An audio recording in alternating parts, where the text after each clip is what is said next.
By the time I returned in 2019, that rate of attending college had risen from 8% in 1996 to more than 51%. So more than half of young Chinese now entered college. And that kind of expansion is really hard to grasp. I mean, I don't think there's ever been a society that has been able to expand the educational system and college entrance, at such a rate.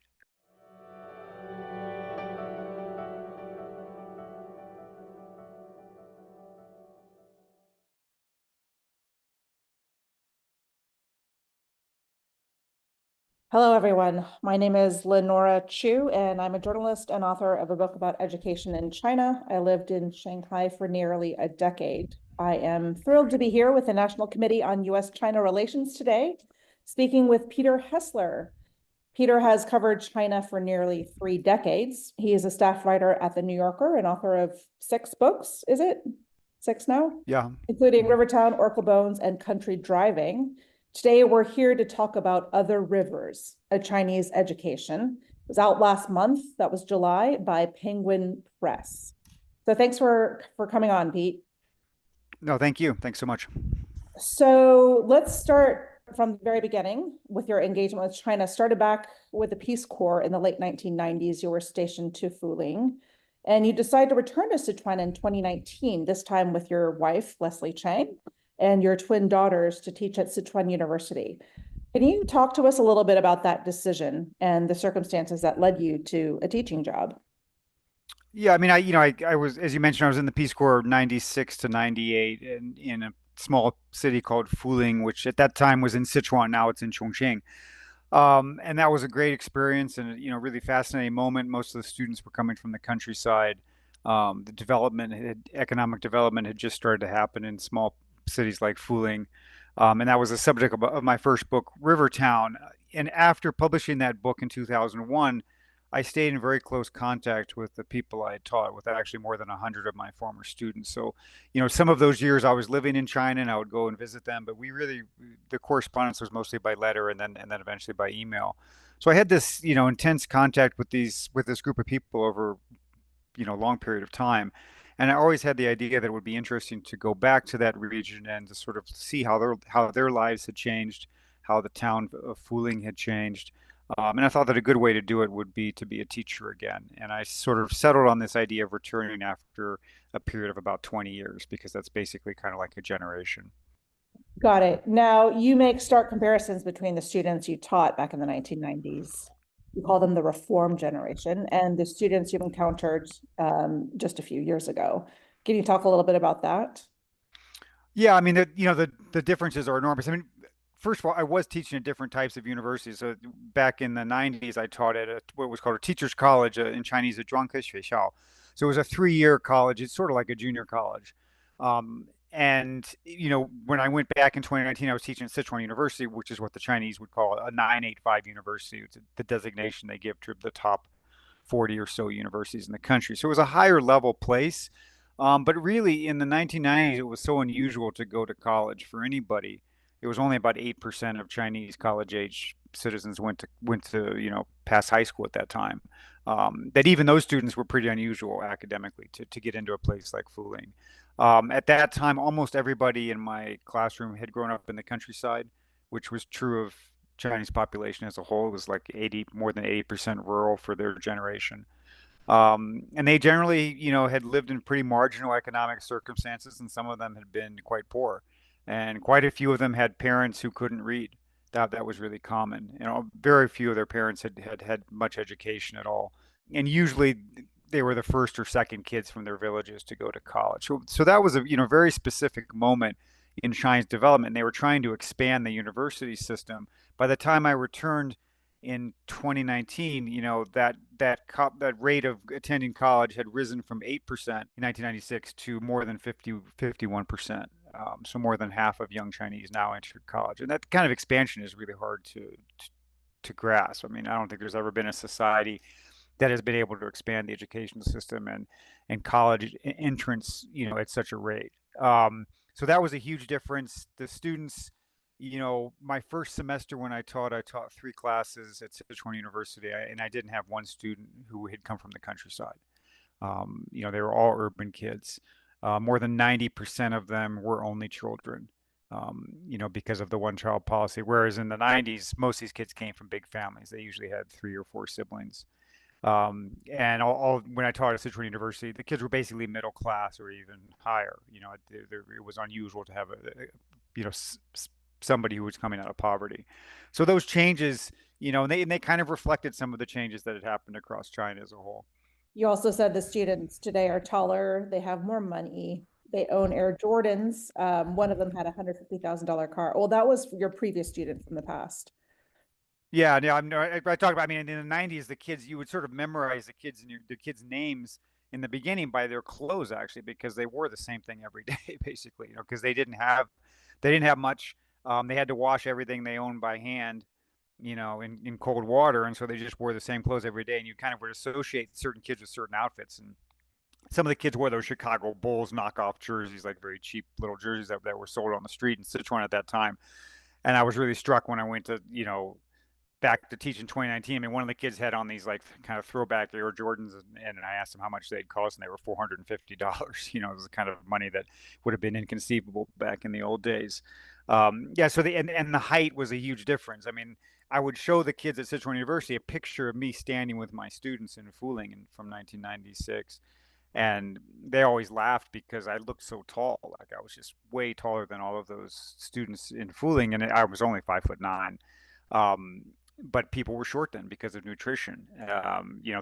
The Lancet ran an article in 2021, a study that showed that out of 200 countries, China had had the largest increase in boys' height and the third largest increase in girls' height, since 1985.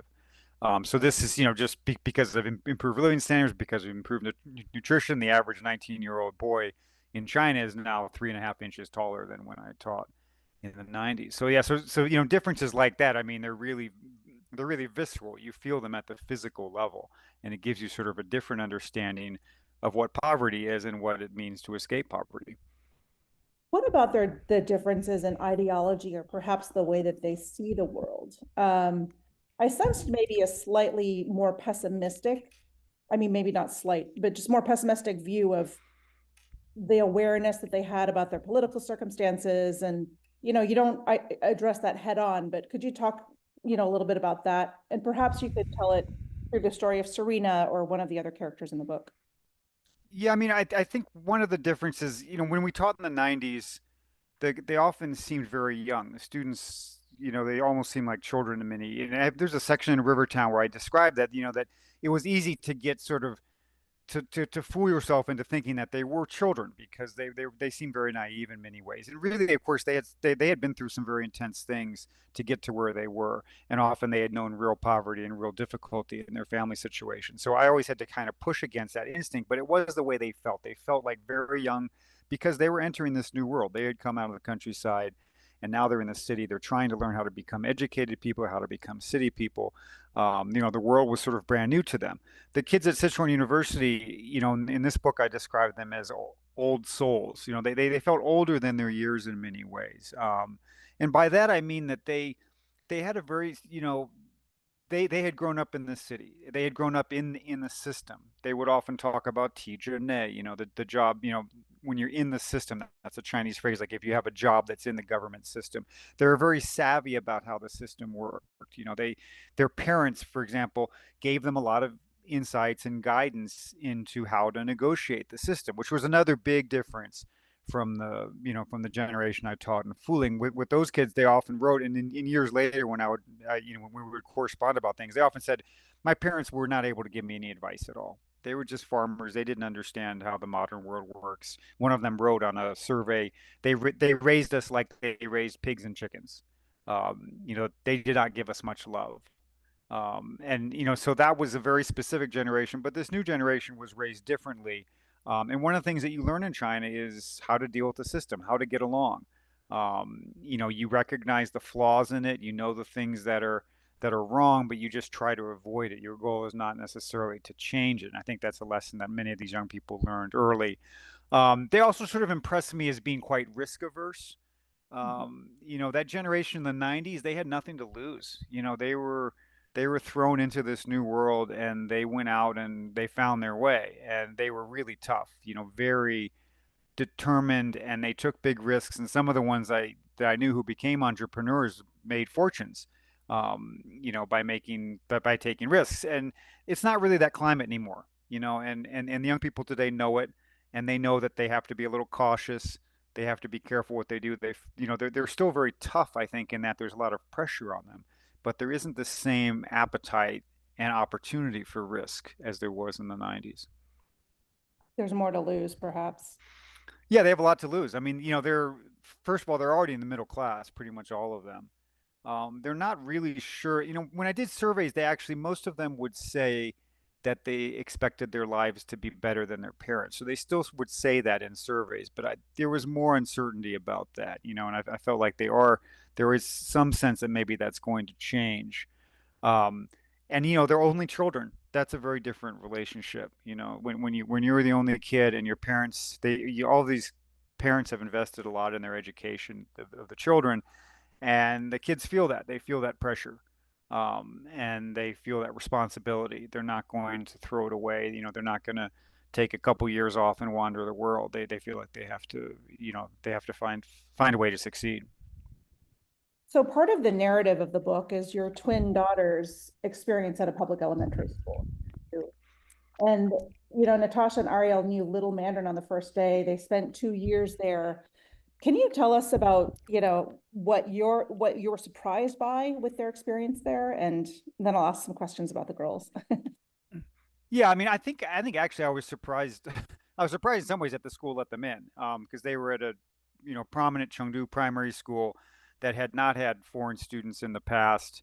And we went there a year ahead of time to kind of meet with people there, and I had a friend who was sort of talking with the school, and we spent a lot of time on it. But in the end, I mean, I am a writer, and my wife is as well, and we're foreigners and we're Americans, and this was a time when relations between China and America could not be much worse. And but they let them in, and I was sort of impressed by that. And then of course the pandemic happened and the trade war intensified and American journalists were kicked. I mean, just a really awful series of events. And the school was very good about protecting my daughters from fallout related to these things. When other kids started to make anti-American comments, the school very quickly put an end to it. There was never any talk about, hey, we're sorry under this situation with the pandemic, we can't have foreigners in school anymore, which I kind of expected them to do in some ways. So I was impressed at that. There was a kind of openness there that generally was not characteristic of this moment in China. Well, you pepper the text with math problems, math word problems, and I kept reminding myself that this was third grade. And you write sometimes that you and Leslie were often overwhelmed in part with the language learning, trying to get them up to speed, and then also the homework. Did you come away thinking it's too much, or did you come away thinking, wow, why aren't we doing this, in the US? I mean, this is maybe why we're lagging in STEM Yeah, subjects. I mean, we were overwhelmed, partly because, I mean, I was teaching again for the first time after more than 20 years. It's always hard to kind of start something like that. And we were moving to a new city. And then we also had to kind of manage our girls' transition to the school, and they didn't have the language. So when they were doing their math homework, we had to kind of translate all these incredible word problems for them, which is my wife's Chinese is better than mine, but neither of us knows this stuff well enough to just sit down there. We'd have to have dictionaries and we would be trying to figure out, and they're hard math problems, right? And it is, as you say, it's incredibly demanding. I mean, they usually would have 3 to 4 hours of homework a night.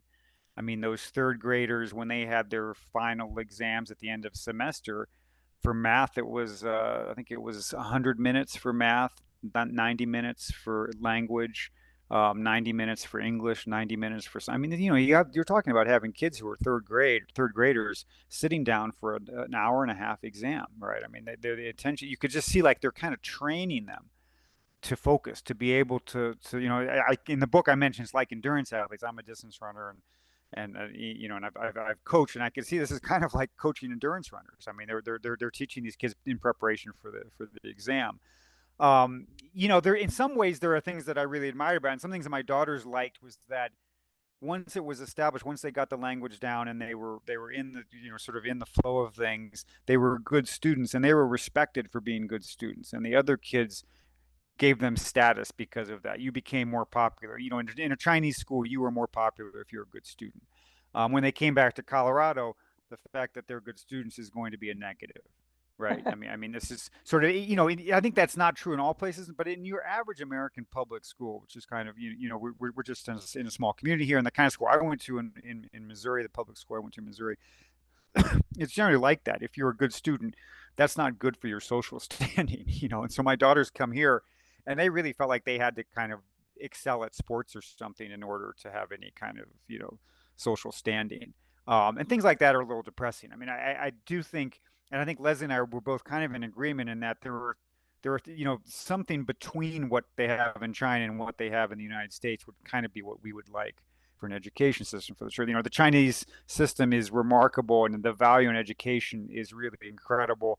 I really like the way they treat teachers, basically. I mean, and that teachers have standing. They're paid pretty well. Of the people I taught in Fuling who became teachers, almost all of them stayed in the profession, which would not be true for an American cohort, over a 25-year span. So I like that aspect of it, but it's a little too much, and there's too much, pressure on the kids, too much homework, not enough free time. And on the American side, I value things like they do pay more attention to the kids' sort of, mental health or their mental, state of being. The schools are attentive to that, and I've found that when I've been back here at a public school, like they care about that. They're better at understanding that than Chinese schools are, and they let kids be more active. There's more sort of free-ranging things, but in some ways, it's too easy academically. At many American schools, and so I would like to see some combination of these things. I'd be curious to know, after 2 years, were they perfect? Were they speaking at a native level in Mandarin? Were they reading and writing? Oh yeah, yeah, yeah. No, they were doing everything the other kids did, and they would score quite well on the UN, the language, class and everything. And I mean, they're still doing it. They still write essays in Chinese by hand. They're still following the Chinese curriculum for UN for language, with their tutor in Chengdu. Yeah. Wow, and how many hours a week is that? They don't, so they going slower than they would go in China, of course, but they usually, we try to have two tutorials a week, basically. It's worked because they're like, I don't think it works if you're just pushing the kid to do it, but they like it and they care about it. Like they value. I mean, just recently I was in New York with Natasha and I went to a dinner with a lot of Chinese people, and it was the whole evening was in Chinese, and she was just completely comfortable with that kind of environment, and it's just very natural. And so it was an amazing way for them to learn Chinese. We're very glad that we did it, and we're glad that we had at least 2 years because that was a good amount of time for them. All right, now back to the book. We have to talk about COVID. You write about the fact that while the world was shutting down and isolating and China schools were open, cafes were packed, and you really appreciated having that time. Tell us about that time. Yeah, I mean, it's a hard thing to describe to people because most countries sort of had the same COVID track throughout. Like if a country did it well, they usually did it well throughout. Or if they did it badly, they did it badly from start to finish, more or less. And China was really unusual because, of course, at the beginning they had a big cover up in Wuhan, and things spiraled out of control, and just they made all kinds of mistakes, and it was a disaster. But then there was a second phase that started kind of in February of 2020 and lasted for a long period where they handled it quite well. The policies they had were basically, I think, appropriate to the virus and very similar to what was done in like Taiwan and Japan and South Korea and other places in Asia that tended to handle this pretty well. So most of that year, for example, my kids were back in the classroom in the spring of 2020. I was flying for research by April of 2020. The first time that we went to a restaurant was March 8th. By March 8th, it was done. The virus was done in our city of Chengdu. We were going back to restaurants. There were no more cases. The last case was February 20th. And so that's basically when it was just starting to happen in the US, we were already finished. And it didn't come back until basically Omicron in 2022, which is when we had left, and end of 2021. And at that point, then China botched it again, because they kept their zero COVID policy way too long. After the new virus, after the new variants had appeared, after the vaccines had appeared, they didn't adjust, and so then they had this awful period of lockdowns that that we read about here in the U.S.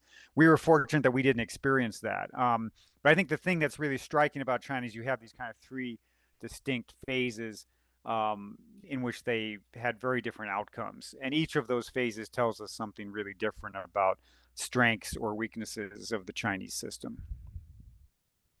Now, the circumstances that led you to leave China, tell us a little bit about that. I thought that was striking.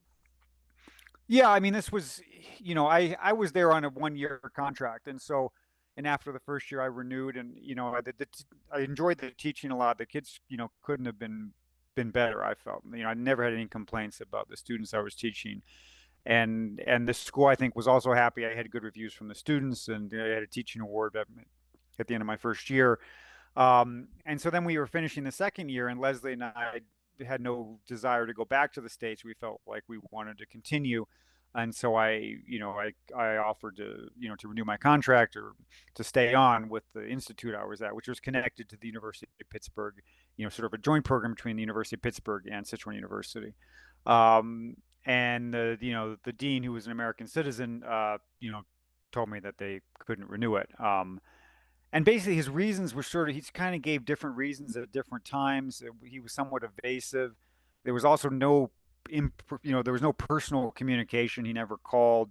It just seemed like he was just trying not to confront this. And I later heard from a couple of different sources at the university that that my writing was one of the reasons. I'd been publishing stories in the New Yorker, and it made people at the university nervous. And actually, what I was told was that when I wrote articles and there were attacks on Chinese social media, the university had to write reports about this, and they were kind of annoyed at doing these reports. So a lot of it was just a bureaucratic thing, like just this is a hassle. Let's just get rid of this guy.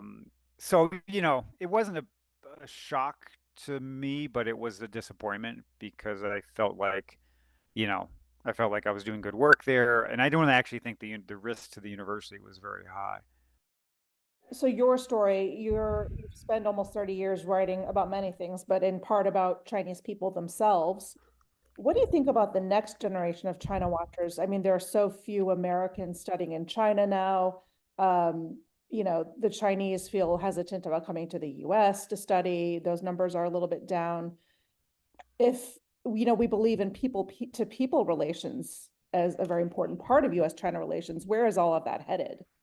Yeah, I mean, there still are a lot of Chinese here, right? I mean, it's almost 300,000 still. So they've continued. I have a ton of former students that are here and other places. They're in even in Africa, right? I mean, so they're still going out, but we are not, right? So it's become very one-sided. And I would say this is definitely a crisis, in that I worry that we're losing another generation of China watchers and people that go to China. And you can't do it's like what your husband Rob did as well, and what I did. What we did in the '90s is you just sort of showed up there and you learned what you could, and you found a way to try to explain this place to the outside world. And it was really, there was so much energy around the journalist community in the late '90s or early 2000s, and there were a lot of good books that came out of that era. And that's not happening now. It's really hard for a young person to go there. It's hard politically, and it's hard in terms of getting visas in China. But it's also, we've also cut off some of our institutions that did this, right? Like the Peace Corps, the program that sent your husband Rob, that sent me and many others to China. That was ended by the Trump administration in early 2020. The Fulbright program is not sending people to China anymore. I mean, these are big mistakes. And so there needs to be more institutional support to encourage young people to go over there. But I mean, that's one of the reasons why I've, trying to support my daughter studying Chinese, because I think, this is, useful. This is something that more people in America should be doing. And to be frank, I think there's opportunity in it, right? I mean, when there's a time when very few people are doing this, that's when you should think about doing it. You're going to stand out.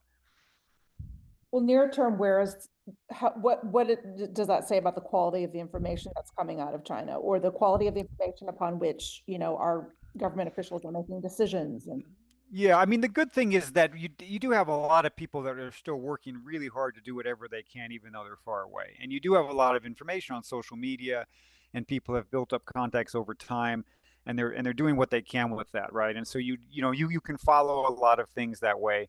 And there's all kinds of sort of exiled China experts who are working on this. But there are limitations, and the people who are doing that work diligently, they would be the first to tell you that it's not perfect. One problem is I think it skews a little toward the elite, when you're looking at it from afar. I mean, that's the advantage, especially of living in a place like Chengdu and going to a place like Fuling, is these are not, the most elite parts of the country, and you're going to get a better sense of how average people feel. And I think we've always had trouble getting that perspective, and I think now it's even worse because we have fewer people on the ground. Um, you also just you lose the texture of daily life, and along with that, you kind of lose the ability to humanize the place, right? And the more abstract that China becomes and the more distant that it becomes, the more terrifying it is in a lot of ways, or the more negative it is. I mean, when I was there during this pretty difficult time, um, and certainly some sides of the experience were hard, but my feelings were still very positive on the personal level. Like I really admired my students, and I enjoyed spending time with them. When I went back to Fuling and visited my former students and other people I'd known since the 1990s, that was great. And I also was sort of struck by all of them. I felt like had become more aware and better informed. Like I didn't meet anybody that I would say, yeah, that guy's really gone crazy. He's got just some weird ideas, like, whereas if you look at Americans, like if I went back and talked to people I went to high school with, in the 80s or something, and some of them would have ideas now that I would think are not, they haven't gone in the right direction, right? I mean, they haven't become more educated. I couldn't really think of anybody in China that I would put in that category, So that's a good, like, on a personal level, that feels very good, right? But at the institutional level, you're looking at this country that's pretty, that's become very repressive, right? The political climate is very dark. So communicating this to people is really hard, and you have to be there on the ground. You have to be able to spend time with people in order to do that. It struck me that, our last year's reporting in China, 2018, 2019, I'm talking about myself, people were not engaging with me anymore as a journalist. They were scared to. And now, obviously, there's this sort of nationalistic sentiment, and we shouldn't be, Chinese shouldn't be engaging with foreigners. There's a fear that you write about in your book. Does that go away when the political climate changes, or does it take some time? Like, are we talking about now a generation that's going to be growing up under this climate, and it's not something that you can just turn off like that, you know? I think they can in a way. I mean, I think people there are pretty flexible. They learn to sort of adjust to the political climate, and they're so much better educated than they used to be. So I think if you open up some space, they'll fill it. They will definitely. And there are lots of people. I mean, I hear from them every day. Man, I get these long letters from readers in China, and they're saying, I thank you for recording this. I wish I could. I really want to. Right. I mean, so I think people do, they want something different, and they would respond if they were given the chance. Now, you write about the students, this time around, they were headed off to Lubbock, Munich, Mhm. Singapore, London. Materially, they're better off. But did you ever think about what about in other ways, like spiritually, health and happiness? In some ways, they are migrants. I mean, every generation has been a migrant generation in some way, but these new students are heading off to faraway places, gaining new knowledge, and they'll be making the decision whether to stay or come back. Are they better off? What do you think about some of these things? Yeah, I think they're better off. I generally feel optimistic about them. Like first of all, because I think they're incredibly skilled and talented and dedicated, and they have all of the abilities that you need in this world. But also they're thinking this stuff through. When I meet with them, they're having long conversations. What do I want out of life? What do I want from the future? They don't feel like automatons, or even though the school system has this incredible pressure, and it is not producing cookie cutter individuals, really. I mean, these people are thinking, they're trying to figure out their path, and when I meet with them, it's an uplifting experience. I mean, I feel for them because they're under, they're wrestling with difficult things.